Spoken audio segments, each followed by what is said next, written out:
Remembering is a sacred obligation of the Jewish people. In 1959, the Jewish people established this day as a Yizkor Day, a day of remembering Holocaust and heroism. On the 27th of Nisan, which was April 19th in 1943, a doomed people rose up. Despite no chance of victory, the Jews of the Warsaw Ghetto rose up against systematic Nazi murder, against the entire German army, starving Jews with makeshift weapons held out for 27 days. They rose up in solidarity with millions more whose resistance was unarmed and took the form of staying human in the face of inhumanity. And they rose up in solidarity with those who never had a chance to resist. Remembering them is our sacred obligation. Every year we gather to remember, and every year there are fewer who remember. On this eve of Yom HaShoah, we mourn concentration camps for children established by this very nation, and the refueled racism that brings nightmarish post-traumatic stress to our survivors. On this Yom HaShoah, I speak to them, to those I was privileged to accompany to the heart of hell, the 6 death camps of Poland, and to those whose hands I have not yet had the chance to hold. I speak to you who are here, and I speak to you who are no longer here. And I invite all of us here to join me in taking an oath. To remember it always, to remember, not once to forget, never to forget what you have carried, never to refuse the burden of your story, never to cease to repeat, never again. Your story activates the young people who formed the national action network called Never Again. They have heard your message. Never again means never again for anyone. Your work is the heart of the Center for Holocaust Education of our Oregon Jewish Museum. We have heard your message. Hate must be recognized, and learning must eradicate it. Your inspiration moved our Oregon legislature to establish SB 664, the Oregon Holocaust and Genocide Education Bill, passed into law in June 2019, which ensures that the learning about the Holocaust is mandated in Oregon public schools. My friends, whether this is your first Yom HaShoah or your 62nd, whether you are a survivor, a descendant, or an ally, this is our common pledge, to remember. May the memory be for a blessing.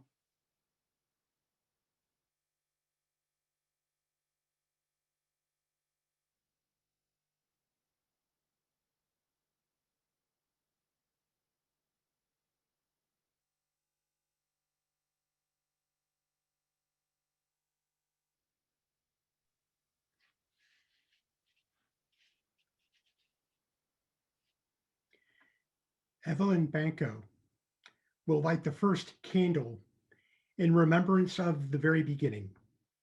Kristallnacht, destruction, deportation, and pogroms. Evelyn Banko was born in Vienna, Austria in 1936. And in 1938, she and her family were forced to flee their home after the Nazi annexation of Austria. The family lived in Latvia for 2 years while trying to obtain immigration permissions to enter the US. In 1940, they traveled on the Trans-Siberian Railway through China and Japan, where they boarded a ship to the United States to escape the Nazis. Evelyn and her parents were the only immediate members of her family to survive the Holocaust. Evelyn taught school in Portland for 33 years, and she has 2 children and 2 grandchildren. I light this candle. Oops.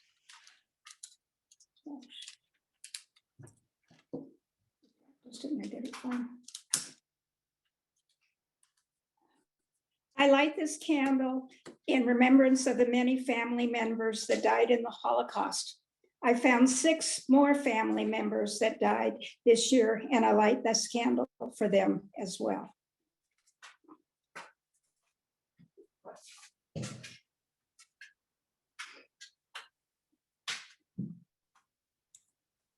I'm Rabbi Hannah Lehner of Pnal, and I'm inviting Eva and Leslie Aigner to light the second candle in remembrance of those concentrated into ghettos and camps.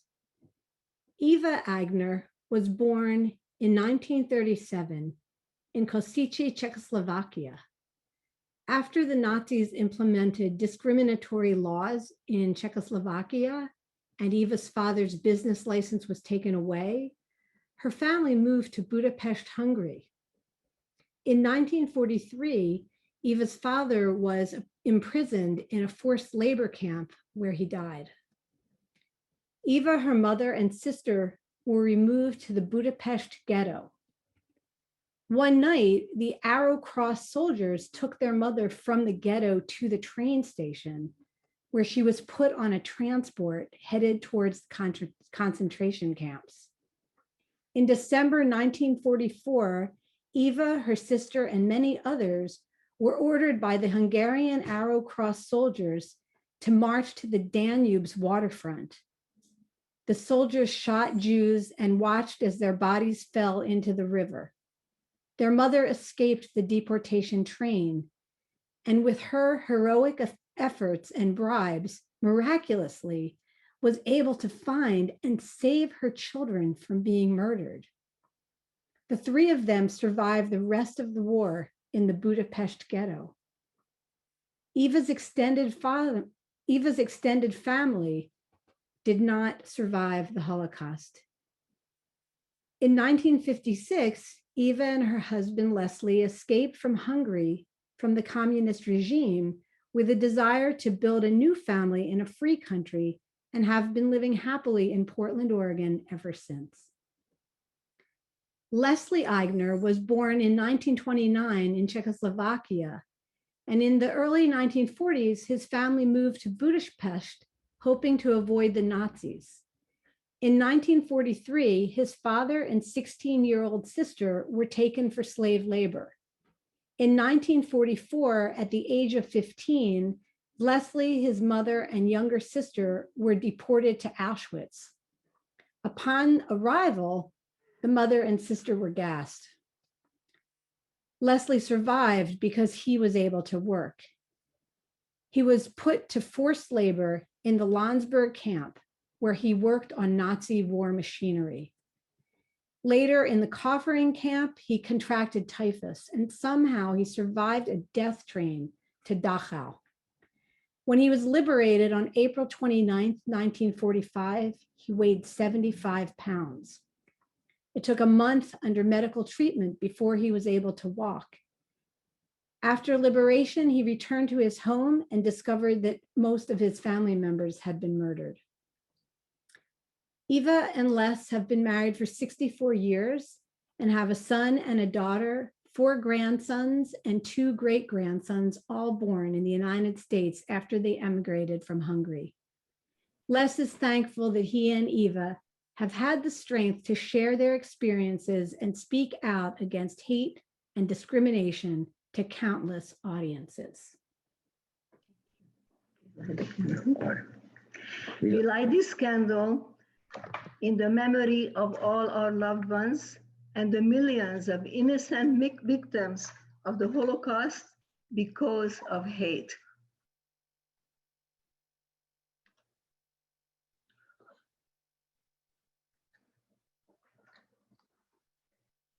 you.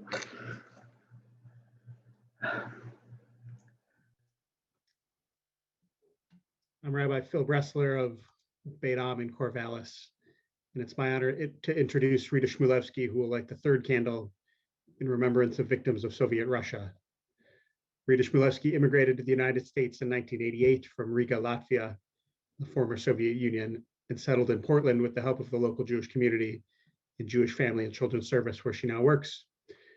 Her focus is on Holocaust survivors in the areas of home care, case management, emergency aid, and assistance in applying for individual reparations. Rita lights this candle to honor the memory of Radia Katyayevich, who died on September 12th, 2020, at age 91. Radia was an ordinary person with an extraordinary life.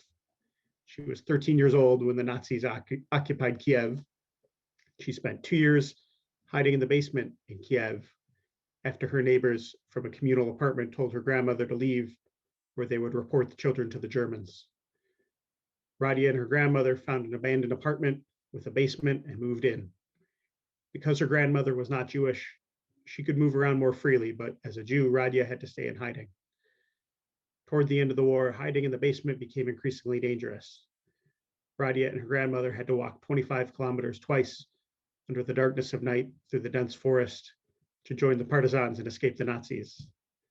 After the war, Radia was able to reunite with an older sister, and they both came to the United States in 1998.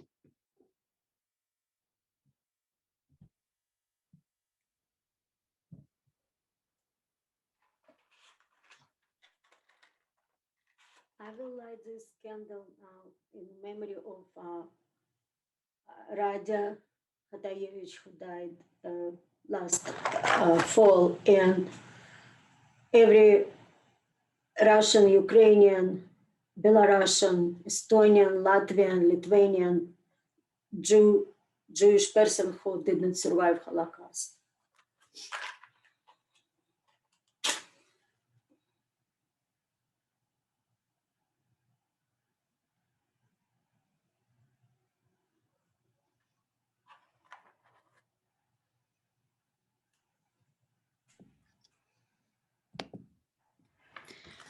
I'm Rabbi Rachel Joseph of Congregation Beth Israel, and I'm inviting Anneke Bloomfield to light candle number 4 in remembrance of the children, those who were murdered and those who survived.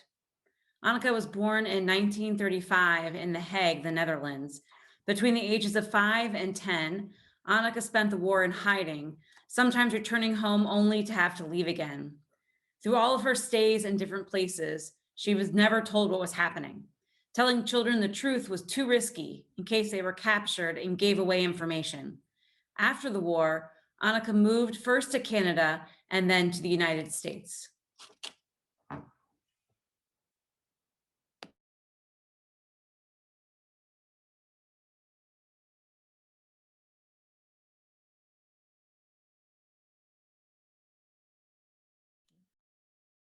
Anneke, you're still muted, by the way.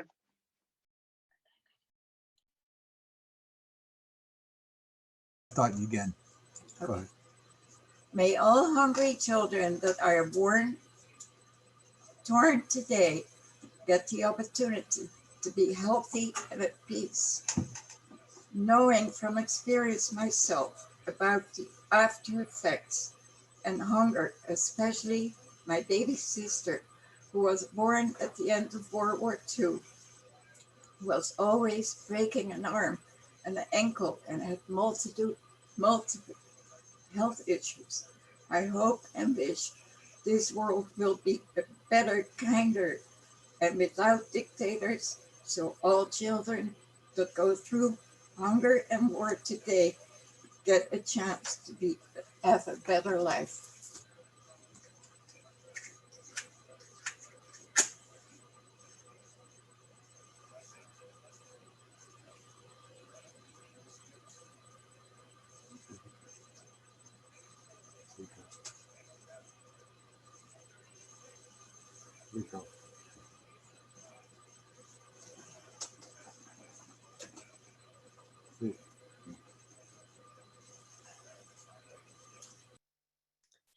Candle 5 excuse me, I'm Rabbi Elizabeth Dunsker from Congregation Kol Ami in Vancouver, Washington, and I'm here to introduce Rosalyn Kliot in order to light candle number 5 in honor of all survivors living in Oregon.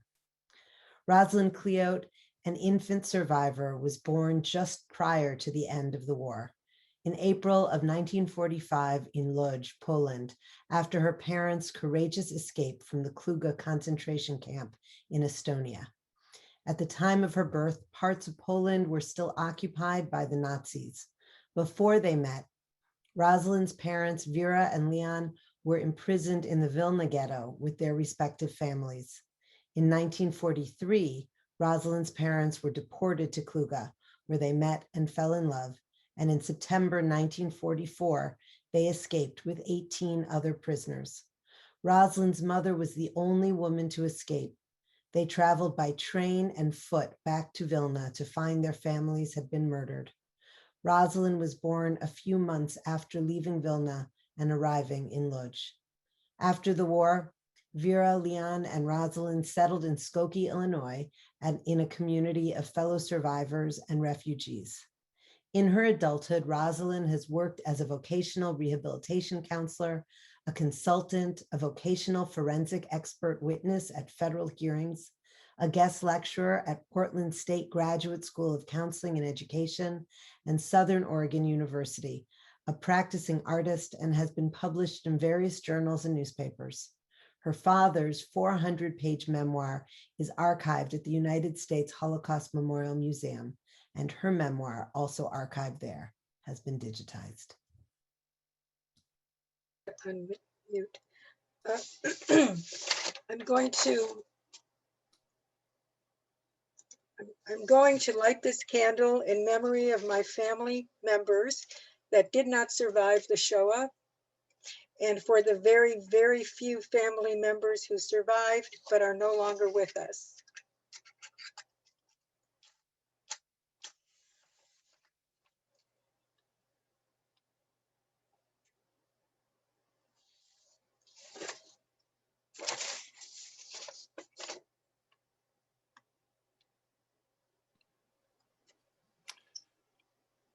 I'm Rabbi Benjamin Barnett of Chavarah Shalom, and I invite Ruth Bolliger to light the 6th candle in remembrance of all those who perished. Ruth Bolliger was born in Bohemia, Czechoslovakia, just 6 months before Bohemia was handed over to Hitler by the Munich Agreement, and 8 months before Kristallnacht. The first 3.5 years of her life were an odyssey through 6 countries and 3 languages, on the run and in hiding, always amidst the terror and despair of the adults around her, never knowing whether this little girl would innocently and inadvertently betray them, never knowing whether their US immigration quota number would come up in time to save them. They wandered across Europe, sometimes by train, sometimes walking, sometimes by bicycle, always in flight. To survive, at the age of 3 weeks, Ruth learned not to cry. As a toddler, she never spoke the wrong language at the wrong time. And at the age of 3 years, upon arrival in New York, somehow knew instinctively not to expose the whooping cough she caught on the cargo ship carrying her and her parents out of Europe anywhere near immigration officials. Ruth is a retired home hospice nurse. She has 3 children and 2 grandchildren.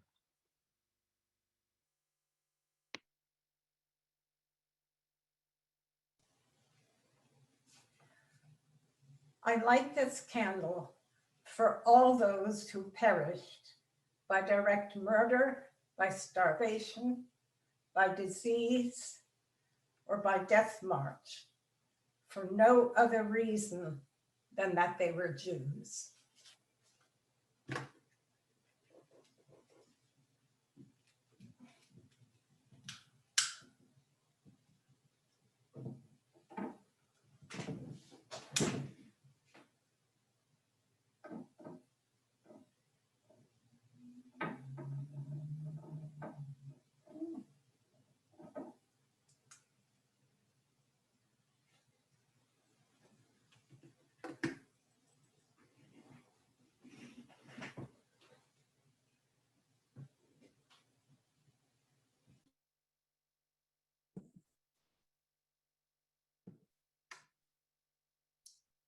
I'm Rabbi Mel Young, and I'm privileged to invite Debbi Montrose to light candle number 7 in honor of the survivors everywhere and their families who carry their legacy with them.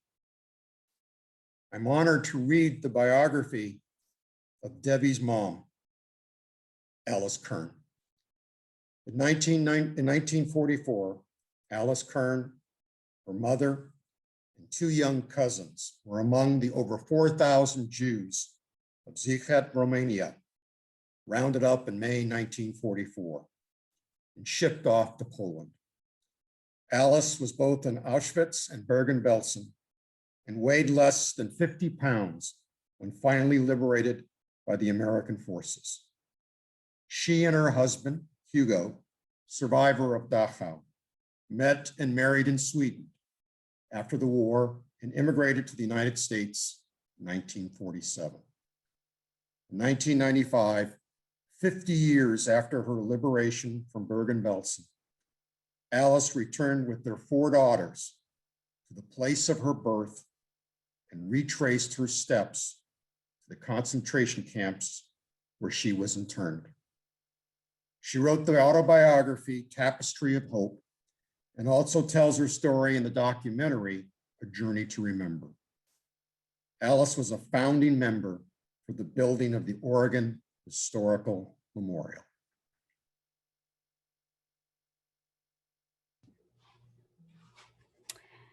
I light this candle, of course, in memory of all those who perished, all the families, and to honor our survivors, and to honor our descendants who will continue to speak for you and to future generations so that we'll never forget.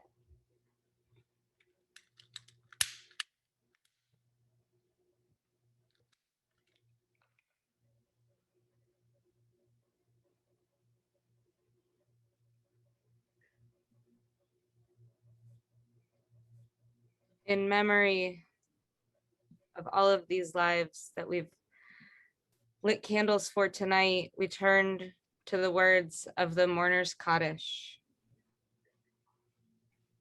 Yitkadal veyitkadash shemei rabbah, ve'alma divrach yirteh ve'yamlich malchuteh, v'chayachon v'yomachon v'chayeh dechol beit Yisrael, v'agala uvizman kariv v'imru amen. Yehei shmei rabbah mevorach leolam elmei almaya, yibarach v'yishtabach v'yipa'ar v'yitromam v'yitnaseh, v'yitzhadar v'yitzaleh v'yitzhalal shmei dekudasha b'richu, le'ela min kol birchata v'shirata, tushbechata v'nechamata da'amiran be'alma v'imru amen. Yehei shlama rabba min shamaya v'chaim aleinu ve'al kol Yisrael v'imru amen. Oseh shalom bimromav, hu ya'aseh shalom aleinu ve'al kol Yisrael ve'al kol yoshvei tevel v'imru amen. It's now my honor to invite Eileen Safian to lead us in the El Malei Rachamim.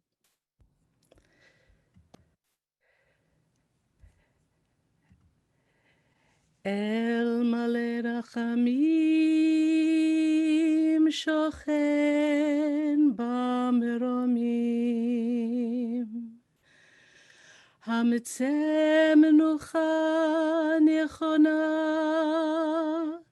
tachat kanfei hashechina, b'malot kedoshim utehorim,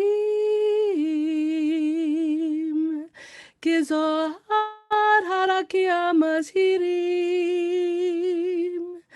lenishmot kol achienu b'nei Yisrael shenitbechu b'shoah, anashim nashim v'taf, שנחנקו ושנשרפו ושנהרגו נהרגו, שמסרו את נפשם על קידוש השם, בגן עדן תהי מנוחתם. אנא בעל הרחמים, הסתירם בסתר כנפיך לעולמים, וצרור בצרור החיים את נשמותיהם. אדוני הוא נחלתם, וינוחו בשלום על משכבותיהם, ונאמר אמן.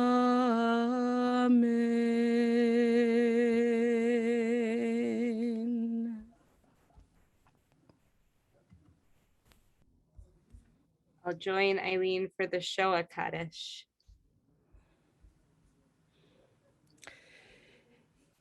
Yitkadal Kishnev.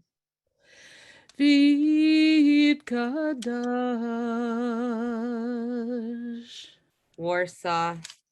Shmer Abba Auschwitz.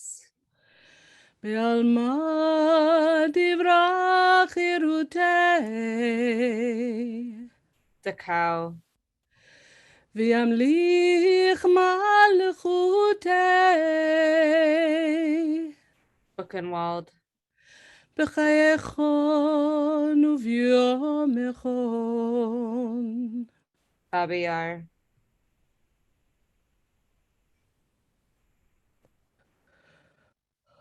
ובחיי דכל בית ישראל Baghdad. בגלה ובזמן קריב Hebron. וימרו אמן. יש מרבה מברך לעלם ולעלמי עלמיה. יתברך וישתבח. Har Etzion. ויתפאר ויתרומם. Mainz.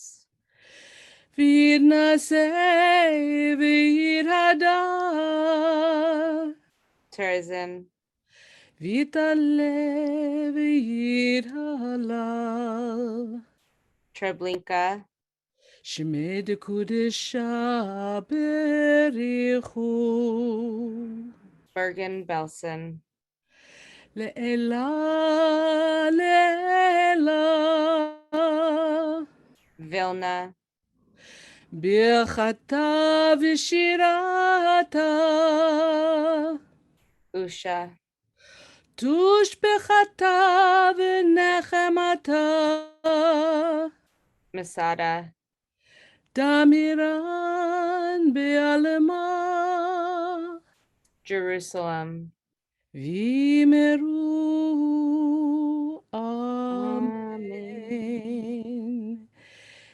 יש למה רבה מן שמיה וחיים עלינו ועל כל ישראל וימרו אמן. עושה שלום במרומיו, הוא יעשה שלום עלינו ועל כל ישראל ועל כל יושבי תבל וימרו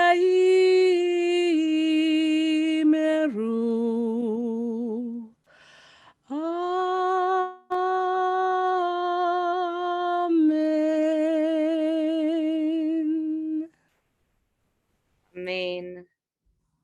Thank you, Eileen. Thank you. We now invite Rabbi Mel Young to share a few closing remarks.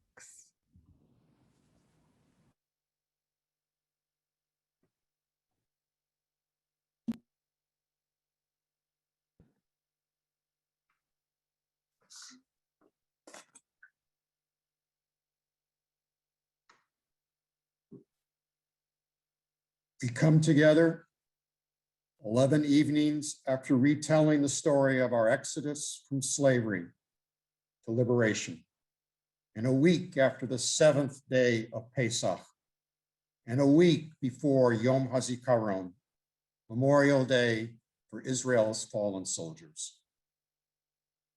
As Rabbi Stone indicated in her opening remarks, in Judaism, the act of remembering is a mitzvah. It's a religious obligation, a holy act. I would like to share some words from the recently published work, The Telling, How Judaism's Essential Book Reveals the Meaning of Life by Mark Gerson. This insightful work highlights how the Haggadah, with its powerful teachings, transformative ideas, and basic life principles, provide us the foundation for a purposeful and meaningful life. In Exodus chapter 12, God decrees, "And this day shall be a remembrance for you, and you shall celebrate it as a festival to the Lord through your generations. An everlasting statute, you shall celebrate it." Rosalyn poses the following: why is the Jewish story different? He so aptly frames, how is Moses going to be able to comply with God's commandment to celebrate Pesach through your generations? Surely we could have replicated the dynasty of Egypt by building architectural marvels. But yes, they surely may endure, but culture and civilizations may not necessarily remain. We could have been given the edict to study history.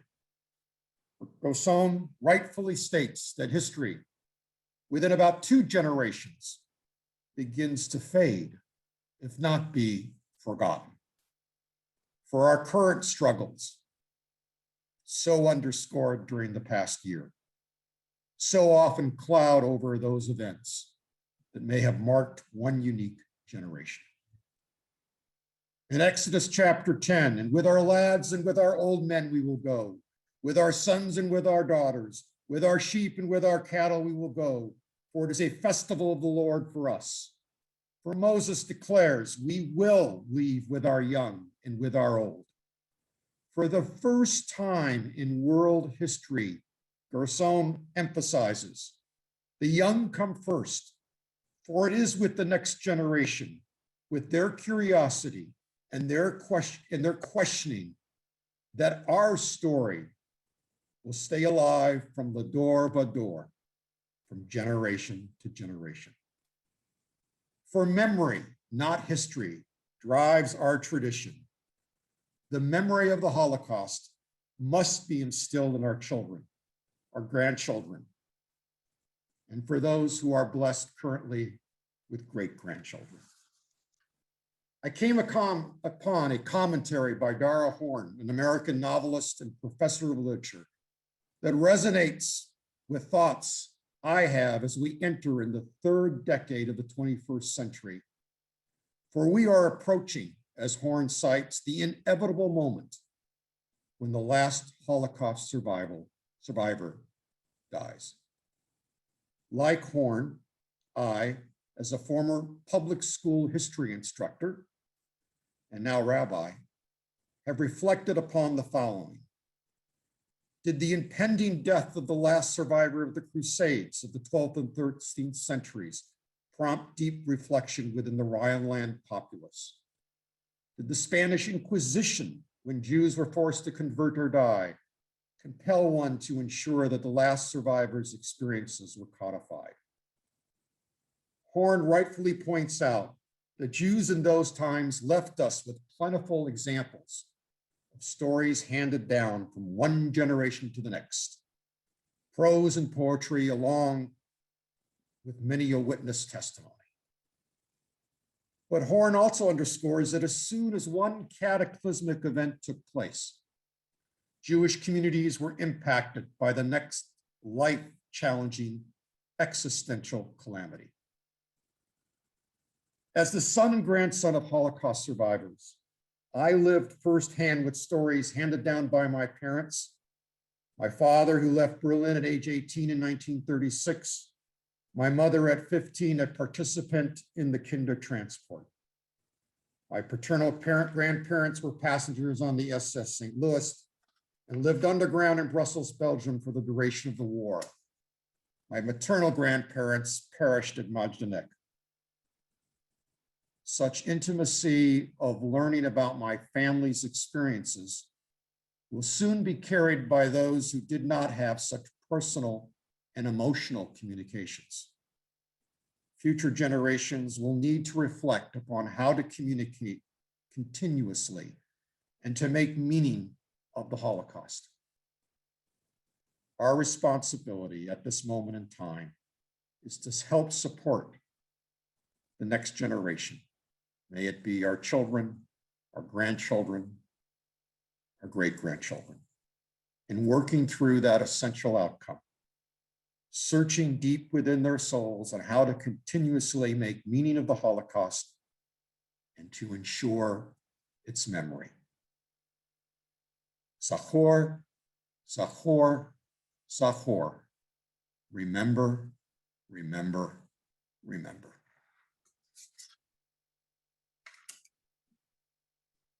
Thank you, Rabbi Young. Thank you to the Oregon Jewish Museum and Center for Holocaust Education, to Judy Margles and her team for bringing this together, for making sure we all had our parts and the technology was working and we were all able to be here tonight, but more for the work that they do year round for our community and specifically on this night for our survivors and their families and their and bringing them into our community. Thank you to all of our survivors who have been present tonight and those who are here with us to continue to share their memories and their stories with us, and to the next generation who continues to carry those stories and adding the light for each of us to know what it means when we share stories of light, when we support one another, when we hear each other, when we remember.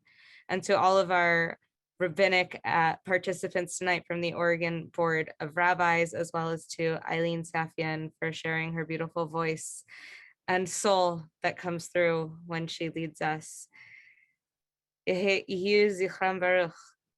their memories endure as a blessing. Thank you. Good night.